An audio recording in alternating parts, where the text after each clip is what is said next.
The National Resistance Movement Party, led by President Yoweri Museveni, has been in power for 40 years, making it one of Africa's longest ruling political movements. Today, President Museveni took another oath, ushering in a seventh five-year term in office. As Uganda celebrates 4 decades of relative security stability, contention that corruption is mocking the country's sovereignty is now a prominent theme days after the 11th Parliament passed the Protection of Sovereignty Bill 2026. Latest Finance Ministry public debt statistics indicate that Uganda's debt rose to over 130 trillion shillings by end of 2025, and pundits say this hugely weighs down noble sovereignty protection endeavors.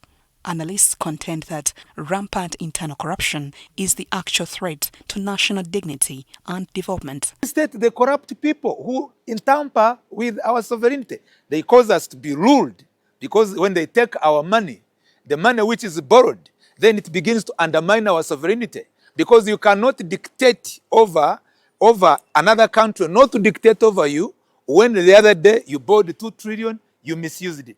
So we should understand the core. The primary focus should be around the question of fight against corruption. I think that in the previous years, there seems to be brilliant ideas that the NRM government seems to have, the parish development model, and many of these other programs.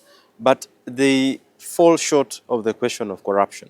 In the previous 5 years, the Inspectorate of Government recommended recovery of over 69 billion shillings and successfully reclaimed over 54 billion shillings. Pundits say prudent management of public resources will eventually solve a plethora of challenges like unemployment. Taxpayers' money.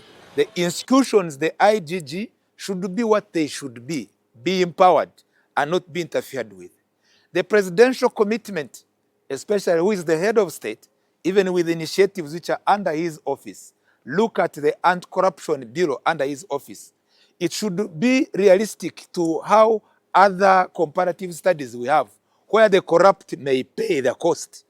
We have so many of these corruption units and departments, ranging from the police, from public accounts committees in parliament, from the anti-corruption units in the State House, the IGG, and so many of them.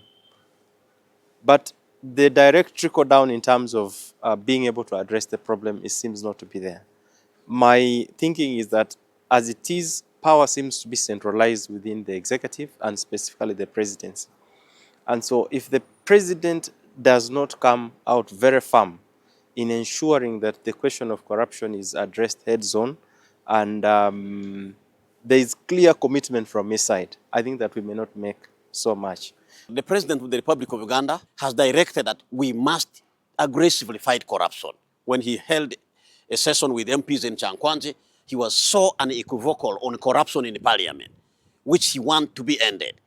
So corruption everywhere is going to be another main focus of government to see that we end it. A 2021 National Service Delivery Survey found that Uganda loses roughly 44% to corruption annually, with perpetrators largely driven by greed. Analysts are optimistic that the 2026-2031 political term will be a turning point for Uganda's economy to a middle-income status, provided a firm fight against corruption is executed. Juliet Nalwoga, NTV.